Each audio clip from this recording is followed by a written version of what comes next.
Hello बच्चों, स्वागत है आपका बुक हॉपर्स में। आज हम करेंगे एनसीईआरटी क्लास थर्ड हिंदी की किताब से कविता हमसे सब कहते। तो चलिए शुरू करते हैं। नहीं सूर्य से कहता कोई, धूप यहाँ पर मत फैलाओ। कोई नहीं चांद से कहता, उठा चांदनी को ले जाओ। तो यहाँ पर एक बच्चा कहता है कि सूरज से तो कभी कोई नहीं कहता कि तुम यहाँ पर धूप मत फैलाओ। सूर्य सूरज को कहते हैं। और कोई चांद से भी नहीं कहता कि तुम अपनी चांदनी को यहाँ पर मत बिखेरो, यहाँ से ले जाओ। कोई नहीं हवा से कहता, खबरदार जो अंदर आई। बादल से कहता कब कोई, क्यों जलधार यहाँ बरसाई। और हवा से भी कोई ये नहीं कहता कि अंदर मत आना, अंदर क्यों आ गई। और बादल से भी कोई नहीं कहता कि यहाँ पे जलधार होती है बारिश, कि यहाँ पे बारिश क्यों बरसाई।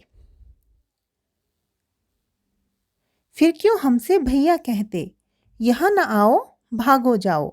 अम्मा कहती है घर भर में, खेल खिलौने मत फैलाओ। तो फिर बच्चा कहता है कि फिर हमसे ही क्यों कहते हैं भैया। भैया यानी कि जो हमसे बड़े हैं, कि जो हमसे बड़े हैं फिर वो हमको क्यों कहते हैं कि यहाँ मत आओ, यहाँ से चले जाओ। और अम्मा यानी कि मम्मी, अम्मा भी कहती है कि पूरे घर में, घर भर मतलब पूरा घर, पूरे घर में जो तुम्हारे खेल खिलौने हैं इनको मत फैलाओ। पापा कहते बाहर खेलो, खबरदार जो अंदर आए। हम पर ही सबका बस चलता, जो चाहे वह डांट बताए। और पापा भी कहते हैं कि अंदर मत आना और बाहर ही खेलो। और हम ही पर ही सबका बस चलता है। बस चलता है मतलब जो बड़े हैं वो सिर्फ हम पर ही अपना हुक्म चला सकते हैं, हमको ही रोक टोक सकते हैं और हमको ही डांट देते हैं। तो ये प्यारी सी कविता है जिसको लिखा है निरंकार देव सेवक ने। एक बार इसकी फिर से रीडिंग करते हैं। नहीं सूर्य से कहता कोई, धूप यहाँ पर मत फैलाओ। कोई नहीं चांद से कहता, उठा चांदनी को ले जाओ। कोई नहीं हवा से कहता, खबरदार जो अंदर आई। बादल से कहता कब कोई, क्यों जलधार यहाँ बरसाई। फिर क्यों हमसे भैया कहते, यहाँ न आओ भागो जाओ।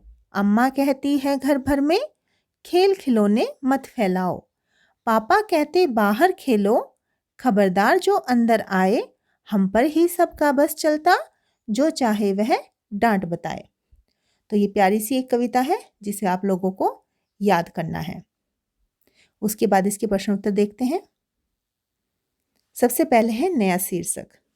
अगर तुम्हें इस कविता का नाम बदलने को कहें तो तुम इसे क्या नाम दोगे। तो आपको अपने मन से कोई भी एक अच्छा सा नाम इस कविता के लिए सोचना है और इस कविता को एक नया नाम देना है। उसके बाद है करो मत करो।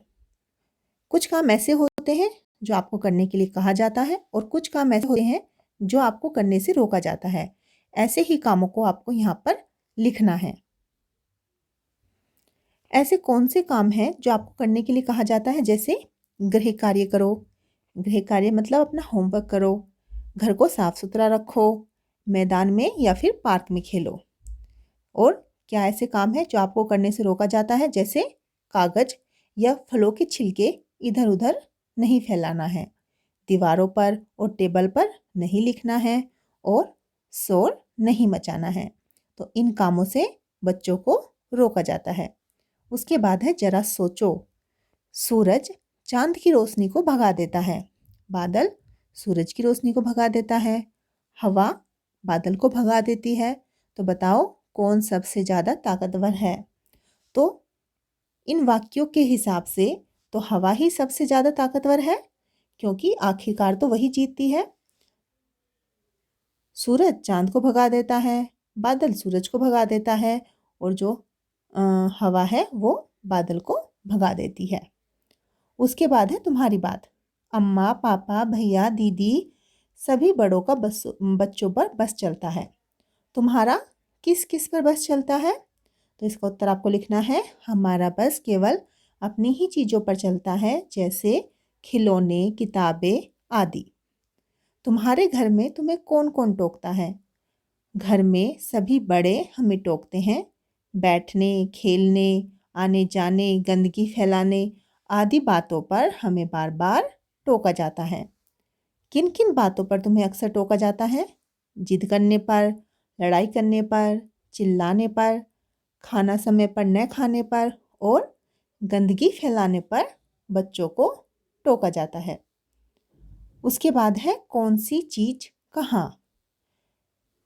शालू को बहुत सी चीजों के नाम आते हैं। उसने नामों को लिख लिख कर पट्टी भर दी है। वे नाम मैंने नीचे लिख दिए हैं।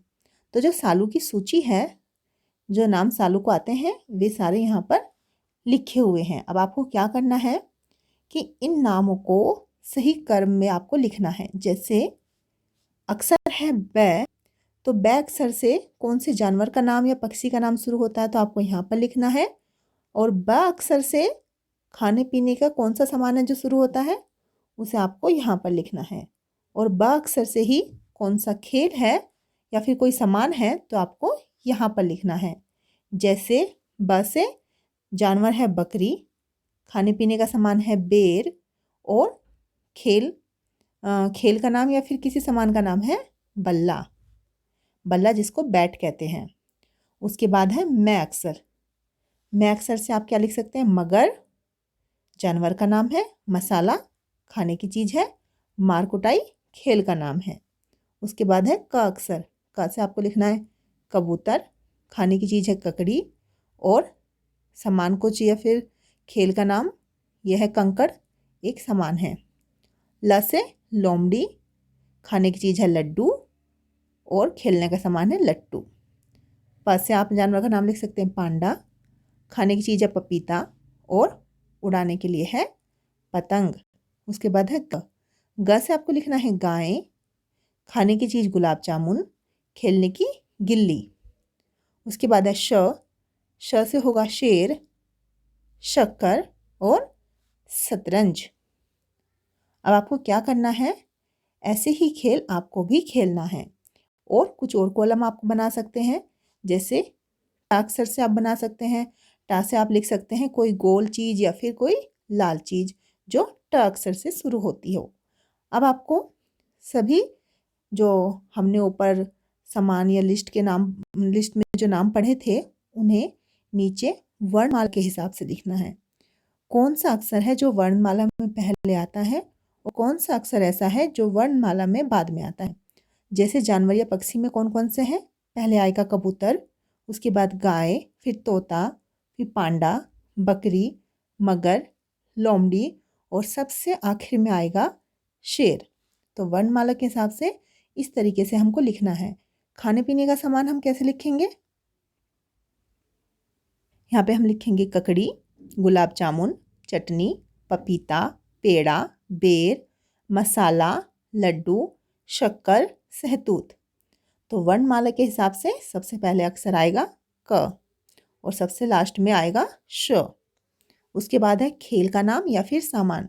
जैसे कबड्डी क से शुरू होगा, उसके बाद है गिल्ली, पतंग, बल्ला, लट्टू और शतरंज। तो आपको वर्णमाला के हिसाब से अक्षरों को लिखना है। हमसे सब कहते कविता में किन लोगों, चीज़ों और जगहों के नाम आए हैं, उन्हें नीचे आपको तालिका में लिखना है। लोगों के किस किस के नाम आए हैं? जैसे भैया, अम्मा, पापा और चीज़ खिलौने, जगह अंदर, बाहर और घर। उसके बाद है यह कहानी तुमने कई बार सुनी होगी। आपने सुनी होगी बच्चों कौवे की और लोमड़ी की कहानी। तो इस कहानी में क्या होता है कि एक बार एक कौवे को एक रोटी मिलती है। उसके बाद लोमड़ी सोचती है क्यों ना मैं इस कौवे को मूर्ख बनाकर इससे रोटी ले लूं। तो लोमड़ी उससे क्या कहती है? लोमड़ी कहती है कौवे भाई तुम इतना अच्छा गाते हो, मुझे भी एक गाना सुनाओ। तो इस बात से कौवा बहुत खुश हो जाता है। तो वो क्या करता है कि गाना सुनाने लगता है। तो जैसे ही कौवा गाने के लिए मुँह खोलता है, कौवे ने जैसे ही गाने के लिए मुँह खोला, रोटी नीचे गिर गई। और रोटी गिरने के बाद क्या होता है कि लोमड़ी रोटी लेकर चली जाती है। अब आपको क्या करना है कि नीचे आपको कुछ चित्र दिए गए हैं, इनसे आपको एक नई कहानी बनानी है। जैसे एक बार एक भूखे कौवे को एक रोटी मिली। कौवे के पास रोटी देखकर लोमड़ी का मन ललचाया। वह कौवे से रोटी लेने का सोचने लगी। उसके बाद उसने कहा कौवे भाई तुम तो इतना अच्छा गाते हो, आज मुझे भी एक गाना सुनाओ। लेकिन कौवा चालाक था, वह लोमड़ी की चाल समझ जाता है। उसने रोटी को अपने पंजे में दबाया और गाने लगा। तो जब उसने पंजे में रोटी दबा ली तो रोटी नीचे गिरी ही नहीं। उसके बाद बेचारी लोमड़ी बुरा सा मुंह बनाकर वहाँ से चली गई और कौवा मज़े से रोटी खाने लगा। इसी के साथ बच्चों हमारा ये चैप्टर कंप्लीट होता है। हमारी पोएम ये कंप्लीट हो चुकी है। आई होप आपको अच्छे से समझ आई होगी। आपको वीडियो अच्छी लगी हो तो वीडियो को लाइक कर देना और चैनल को सब्सक्राइब कर लेना। ओके बच्चों, बाय।